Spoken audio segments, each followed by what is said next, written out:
Bonjour à tous. Évoquant les dons spirituels, Paul évoque aussi la diversité des opérations de l'esprit. Ainsi, chaque don spirituel peut opérer de multiples façons. C'est ce que va nous expliquer Franck Alexandre. Écoutons-le. Bonjour et bienvenue dans Revivaliste. J'aimerais continuer cette étude magnifique sur le sujet du don de foi. Et nous allons voir tout particulièrement les modes opératoires de l'Esprit Saint. À mes yeux, le don de foi, c'est l'expression, le jaillissement d'un accomplissement imminent voulu par Dieu, qui se traduit par une conviction intérieure profonde. Ceci témoigne du fait que le Saint-Esprit connaît déjà le résultat, l'issue, l'aboutissement. Évoquant les dons spirituels, Paul évoque aussi la diversité des opérations de l'esprit. Ainsi, chaque don spirituel peut opérer de multiples façons. Concernant la foi, sa source demeure la parole de Christ. La relation entre l'exercice de ce don et la parole apparaît de façon claire dans les Saintes Écritures. La foi fonctionne avec la parole de Dieu. La foi tire sa source de la parole de Dieu. La Bible nous enseigne ce grand principe dans Romains 10, verset 17. Ainsi, la foi vient de ce qu'on entend. Et ce qu'on entend vient de la parole de Christ. La foi d'Abraham demeure la référence pour tout vrai disciple de Christ. Le patriarche est un modèle, non seulement parce qu'il est appelé le père des croyants, mais surtout parce qu'il fut un homme de la même nature que nous. Sa vie est une puissante source d'enseignement. La Bible nous dit qu'il crut à Dieu.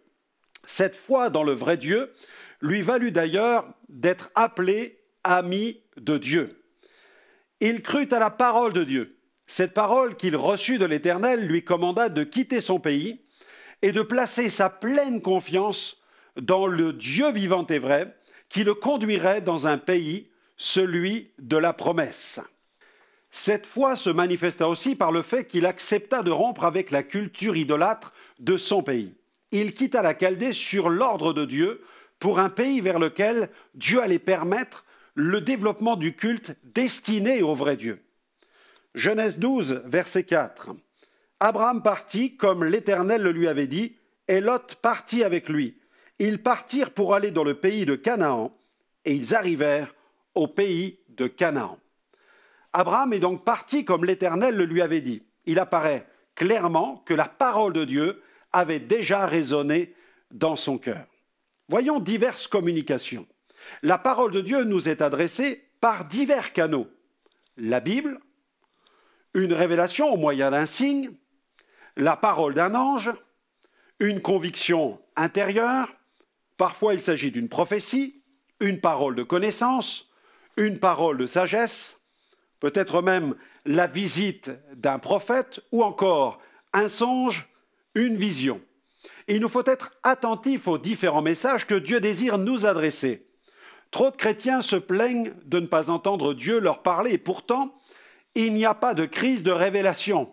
Il y a plutôt une crise d'écoute. Job 33, verset 14. Dieu parle cependant tantôt d'une manière, tantôt d'une autre, et l'on n'y prend point garde. Une communication en rapport avec le dessein souverain de Dieu. Concernant l'exercice du don de foi et l'accomplissement de certains projets divins, les passages ne manquent pas dans les Saintes Écritures. Nul ne peut faire l'œuvre de Dieu sans la puissance de Dieu. Et certains projets réclament de la part des croyants qu'ils soient portés par une foi surnaturelle, la foi de Dieu. Il fallut que Noé soit mu par un don de foi tout le temps que réclama la construction de l'arche, sachant qu'il eut à faire face aux polémiques et moqueries de toute une foule de gens rebelles et incrédules. Hébreux 11, verset 7. C'est par la foi que Noé, divinement averti des choses qu'on ne voyait pas encore, et saisi d'une crainte respectueuse, construisit une arche pour sauver sa famille. C'est par elle qu'il condamna le monde et devint héritier de la justice qui s'obtient par la foi. Grâce à la manifestation du don de foi, Noé fut en quelque sorte participant à l'accomplissement du dessein de Dieu. Sarah, l'épouse d'Abraham, âgée de 90 ans, dû faire preuve d'une foi hors du commun pour accepter d'être celle qui porterait dans ses entrailles Isaac, le fils de la promesse. Hébreux chapitre 11, verset 11. C'est par la foi que Sarah elle-même, malgré son âge avancé, fut rendue capable d'avoir une postérité parce qu'elle crut à la fidélité de celui qui avait fait la promesse.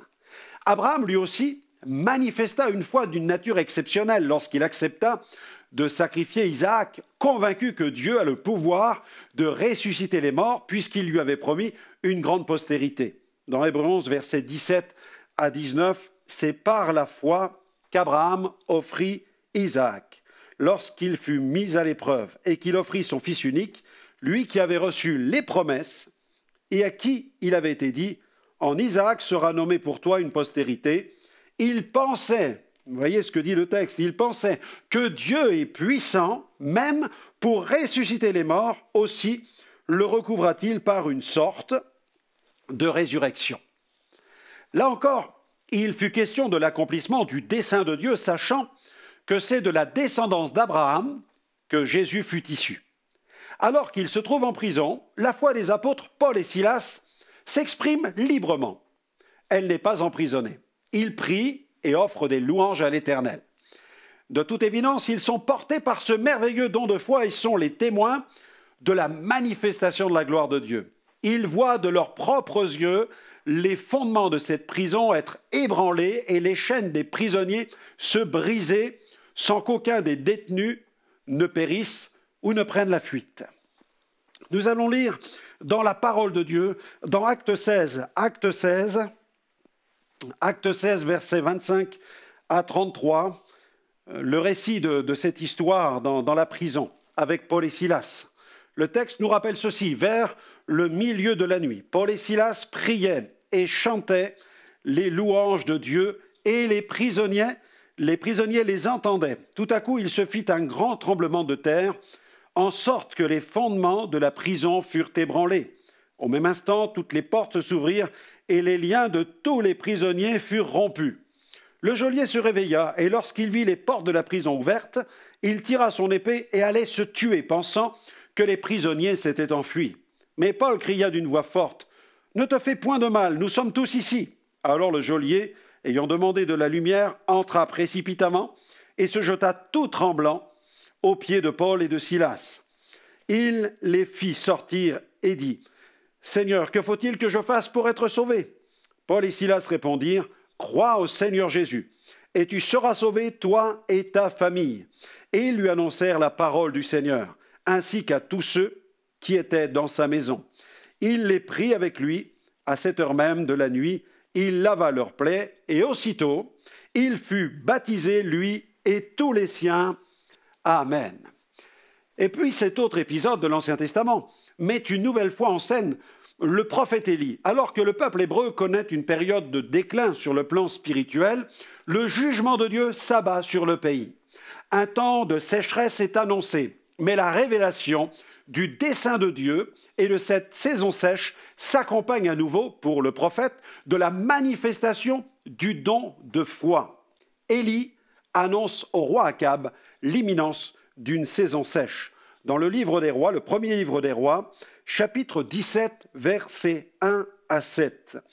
Élie, le Tishbite, l'un des habitants de Galaad, dit à Akab, « L'Éternel est vivant, le Dieu d'Israël, dont je suis le serviteur. Il n'y aura ces années-là ni rosée ni pluie, sinon à ma parole. » Et la parole de l'Éternel fut adressée à Élie en ces mots, « Pars d'ici, dirige-toi vers l'Orient, et cache-toi près du torrent de Kérit, qui est en face du Jourdain. Tu boiras de l'eau du torrent, et j'ai ordonné aux corbeaux de te nourrir là. » Il partit et fit selon la parole de l'Éternel, et il alla s'établir près du torrent de Kérit, qui est en face du Jourdain. Les corbeaux lui apportaient du pain et de la viande le matin, et du pain et de la viande le soir, et il buvait de l'eau du torrent. Mais au bout d'un certain temps, le torrent fut à sec, car il n'était point tombé de pluie dans le pays. Conformément à la prophétie d'Élie, le torrent se trouve asséché. La sécheresse ravage le pays, mais l'Éternel n'abandonne pas son messager. Il s'adresse à nouveau à lui indiquant de se rendre chez une veuve qui demeure à Sarepta. L'Éternel a déjà commandé à cette veuve de prendre soin de lui et de le nourrir. Et le séjour du prophète chez cette pauvre veuve s'accompagne de 2 miracles mettant en évidence le don de foi. Les vivres de la veuve ne vont pas manquer. 1 Roi 17, versets 14 à 16. Élie lui dit, « Ne crains point, rentre, fais comme tu as dit. Seulement prépare-moi d'abord avec cela un petit gâteau, car tu me l'apporteras. Tu en feras ensuite pour toi et pour ton fils. Car ainsi parle l'Éternel, le Dieu d'Israël, la farine qui est dans le pot ne manquera point, et l'huile qui est dans la cruche ne diminuera point. Jusqu'au jour où l'Éternel fera tomber de la pluie sur la face du sol. » Elle alla, et elle fit selon la parole d'Élie. Et pendant longtemps, elle eut de quoi manger, elle et sa famille, aussi bien qu'Élie. La farine qui était dans le pot ne manqua point, et l'huile qui était dans la cruche ne diminua point, selon la parole que l'Éternel avait prononcée par Élie. Tout au long de cette période où le don de foi s'exerce, les lois naturelles sont défiées. La farine et l'huile ne manquent pas. Les lois naturelles sont comme suspendues. Le miracle se prolonge dans la durée. Élie, de même que la veuve, vivent au quotidien le secours de Dieu et l'apport des provisions divines. Mais cette effusion de bénédiction ne s'arrête pas là. Le prophète ramène à la vie son fils. 1 Roi 17, versets 17 à 24. Après ces choses, le fils de la femme, maîtresse de la maison, devint malade, et sa maladie fut si violente qu'il ne resta plus en lui de respiration. Cette femme dit alors à Élie, « Qu'y a-t-il entre moi et toi, homme de Dieu? Es-tu venu chez moi pour rappeler le souvenir de mon iniquité et pour faire mourir mon fils ?» Il lui répondit, « Donne-moi ton fils. » Et il le prit du sein de la femme, le monta dans la chambre haute où il demeurait, et le coucha sur son lit. Puis il invoqua l'Éternel et dit, « Éternel, mon Dieu, est-ce que tu affligerais au point de faire mourir son fils, même cette veuve chez qui j'étais reçu comme un hôte ?»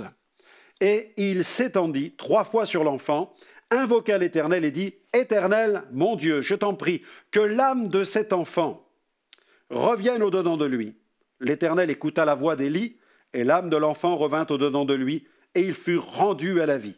Élie prit l'enfant, le descendit de la chambre haute dans la maison et le donna à sa mère.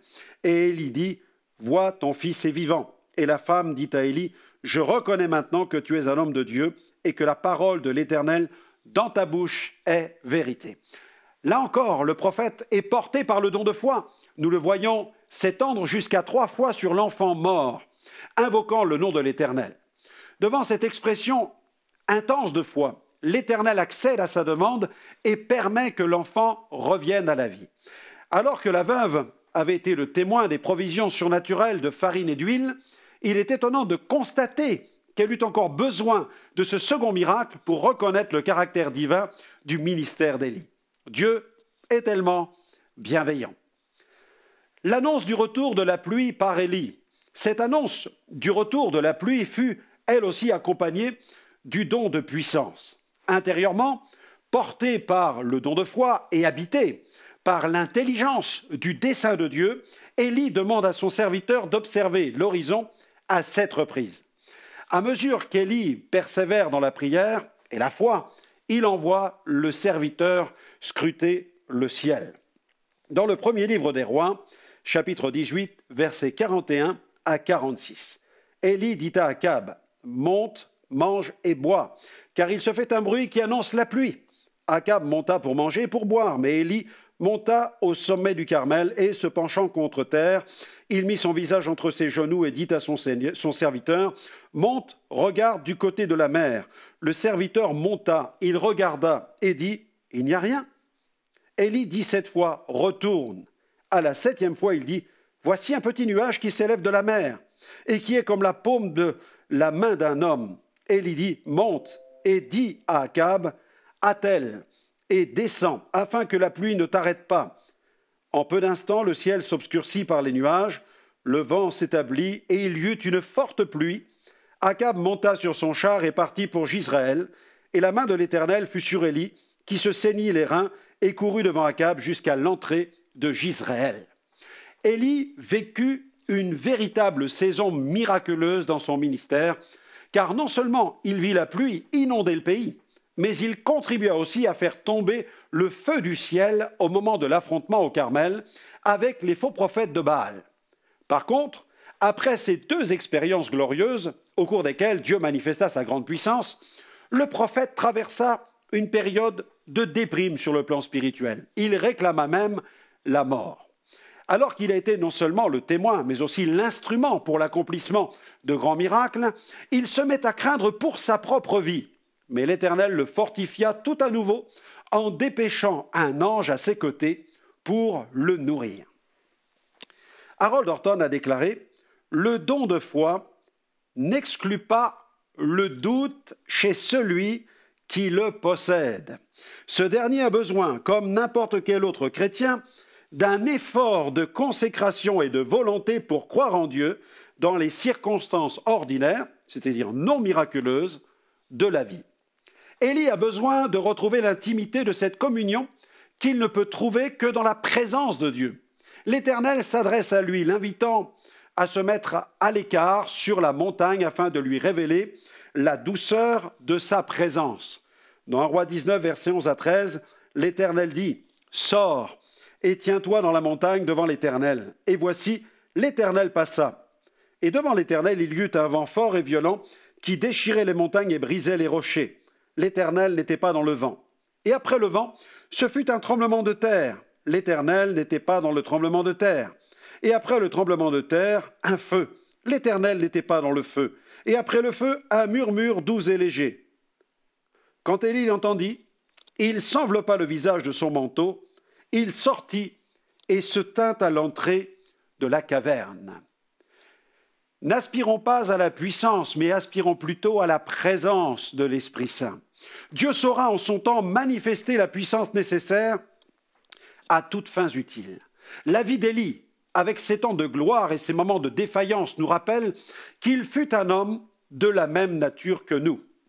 Jacques nous le rappelle dans Jacques 5, verset 17. Élie était un homme de la même nature que nous.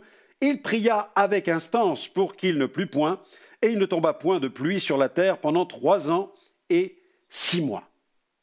Une communication en rapport avec une direction cette fois-ci. Le don de foi se manifeste aussi lorsque le Saint-Esprit désire nous faire emprunter une certaine direction. La direction de Paul pour la Macédoine, par exemple. Une communication du Saint-Esprit au moyen d'une vision permit d'équiper Paul en vue d'une nouvelle direction. Acte 16, versets 9 à 15. Pendant la nuit, Paul eut une vision. Un Macédonien lui apparut et lui fit cette prière. « Passe en Macédoine, secours-nous » Après cette vision de Paul, nous cherchâmes aussitôt à nous rendre en Macédoine, concluant que le Seigneur nous appelait y annoncer la bonne nouvelle. Étant partis de Troas, nous fîmes voile directement vers la Samothrace, et le lendemain, nous embarquâmes à Néapolis. De là, nous allâmes à Philippe, qui est la première ville d'un district de Macédoine, et une colonie. Nous passâmes quelques jours dans cette ville. Le jour du sabbat, nous nous rendîmes hors de la porte vers une rivière où nous pensions que se trouvait un lieu de prière. Nous nous assîmes et nous parlâmes aux femmes qui étaient réunies. L'une d'elles, nommée Lydie, marchande de pourpre de la ville de Thyatire, était une femme craignant Dieu, et elle écoutait. Le Seigneur lui ouvrit le cœur pour qu'elle fût attentive à ce que disait Paul. Lorsqu'elle eut été baptisée avec sa famille, elle nous fit cette demande. « Si vous me jugez fidèle au Seigneur, entrez dans ma maison et demeurez-y. » Et elle nous pressa par ses instances. En 1997, un après-midi, je me suis rendu à l'église pour prier. J'étais seul et je priais pour une campagne qui devait se dérouler quelques semaines plus tard en Argentine, quand soudain, dans la prière, une voix a retenti. C'était celle de l'Esprit qui m'adressa cet ordre. « Va en Uruguay ». Cette expérience me bouleversa. De retour à la maison, rapidement, j'ai pris un atlas pour chercher sur la map monde où se trouvait ce pays dont je ne connaissais rien. Quand mon doigt s'est posé sur la carte, j'ai découvert que ce petit pays se trouvait juste à côté de l'Argentine, de l'autre côté du Rio de la Plata. Quelques semaines plus tard, quand je suis arrivé en Argentine, le coordinateur de la campagne m'a invité à prendre place dans la voiture.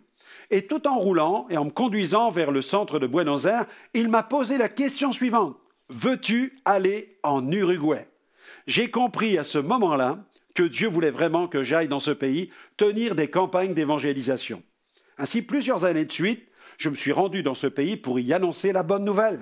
Nous avons mis en place de nombreuses campagnes de masse et vu des milliers d'Uruguayens faire la paix avec Dieu dans les villes de Paysandú, Frebentos, Mercedes, June, Trinidad, Salto, Montevideo. Et au cours de la campagne de Paysandú 1998, une femme aveugle fut guérie pendant la prédication. En effet, poussé par l'Esprit Saint, j'ai été conduit à commander à une personne aveugle de voir. J'ai crié ces mots, « Aveugle, ouvre tes yeux !» Comme vous pouvez l'imaginer, cette parole produisit un certain émoi dans le stade et soudain, il y eut un mouvement dans les tribunes. J'ai vu une dame d'un certain âge descendre les gradins d'un pas rapide en direction de l'estrade. Elle était suivie par une jeune demoiselle. Arrivée sur l'estrade, sur le podium, cette dame, en larmes, rendit témoignage en présence de sa fille qui l'avait conduit au stade ce soir-là. Elle raconta qu'à ce moment précis où la phrase « Aveugle, ouvre tes yeux » résonna, un éclair vint frapper ses yeux et elle recouvra la vue immédiatement. Quelle joie dans le stade de Paysandú, Paysandú surnommé la ville des sorciers Macumba. Une communication maintenant en rapport avec une mission. Nous avons vécu une expérience inoubliable dans l'île de Madagascar. La campagne devait se dérouler à la capitale. Et alors que l'événement devait durer plusieurs jours, le lundi matin, jour de mon arrivée, les autorités locales nous ont adressé un message dans lequel une seule réunion était autorisée, celle du samedi. Les réunions programmées les jours ouvrables n'étaient plus acceptées. En lisant ce document, j'ai réalisé que nous allions tout droit à la catastrophe car toute la publicité était déjà en place. Des milliers de posters étaient placardés dans la ville, des dizaines de banderoles étaient accrochées au carrefour des rues principales, des spots publicitaires passaient en boucle à la radio et à la télévision, et des milliers de personnes allaient se présenter devant les portes fermées du stade. Nous n'avions plus que le mardi et le mercredi pour trouver une solution, car les habitants de la ville allaient venir dès le mercredi à 14 h. Alors notre prière fut la suivante. « Seigneur, sauve la campagne !» Nous avons prié et ensuite nous avons agi. Il fallait faire vite, il n'y avait plus une seule minute à perdre. Je suis allé rencontrer les plus hautes autorités de la capitale, un sénateur, le chef de la police du pays, le commissaire de Tana, le vice-président de la cité et le préfet. Et le Seigneur posa sa bonne main. Les entretiens ont été très constructifs. Ils m'ont permis d'expliquer plus en détail le caractère de ma mission sur le plan international, ma détermination de service en service contribua à convaincre les autorités de la riche bénédiction que produit l'Évangile dans une ville. J'ai présenté l'Évangile de paix, d'espérance et d'amour. Un message pour la famille, un message pour la nation, un message qui apporte l'harmonie et des valeurs morales dans le pays en respectant aussi la dignité humaine.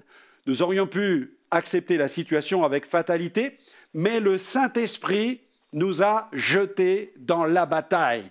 Et le mercredi matin, à 11h30, je suis sorti du bureau du préfet avec l'autorisation de tenir la campagne dès 14 h, du mercredi jusqu'au samedi. Cette autorisation fut exceptionnelle. En quelques heures, le Colisée du centre de la capitale, mitoyen au mur d'enceinte du palais présidentiel, était équipé, prêt pour la campagne. Dès le premier jour, 5000 personnes se sont présentées. Le samedi, 10 000 personnes remplissaient le Colisée. Plus de 600 décisions pour Christ ont été enregistrées sur les 4 jours. Ces 600 personnes ont accepté de laisser leur adresse et ont souhaité la visite d'un conseiller pour les aider dans leur premier pas avec le Christ. L'opération suivie a commencé immédiatement. Plus de 130 guérisons divines ont été comptabilisées. Une femme ayant une importante déformation de la colonne vertébrale avait eu un accident de voiture et ses douleurs étaient de plus en plus intenses. Au moment de la prière, elle a senti et vu son dos se redresser. Le lendemain, elle a souhaité se rendre à l'hôpital pour y faire des radios. Et celles-ci n'ont fait que confirmer le miracle. Jésus l'avait guérie. Des personnes tourmentées par de mauvais esprits ont aussi expérimenté la délivrance. Quelle joie dans ce Colisée! Merci à Franck pour tous ces exemples qui fortifient notre foi et nous exhortent à mettre en pratique le don de foi. À bientôt pour le dernier volet et soyez bénis. Alors Franck, pourquoi ce livre sur le don de foi? La parole de Dieu nous invite à rechercher les dons spirituels et en particulier le don de foi. S'agit-il de la foi en Jésus? Non, c'est différent. La foi en Jésus est celle qui nous sauve, alors que le don de foi est une manifestation de l'Esprit que Dieu désire produire au sein de l'Église pour accomplir des œuvres spéciales et relever des défis spéciaux. Et qu'y a-t-il dans ce livre? 80 pages d'enseignement avec des témoignages sidérants. Il y a des témoignages de revivalistes du passé, mais aussi certains témoignages extraordinaires que nous avons vécus dans notre ministère. Y a-t-il des conseils pratiques pour l'exercer ou le recevoir? Tout à fait, je partage de nombreux conseils dans le but de maximiser la vie spirituelle des rachetés. Il ne s'agit surtout pas de recettes, mais de fondements spirituels qu'il convient de respecter sérieusement.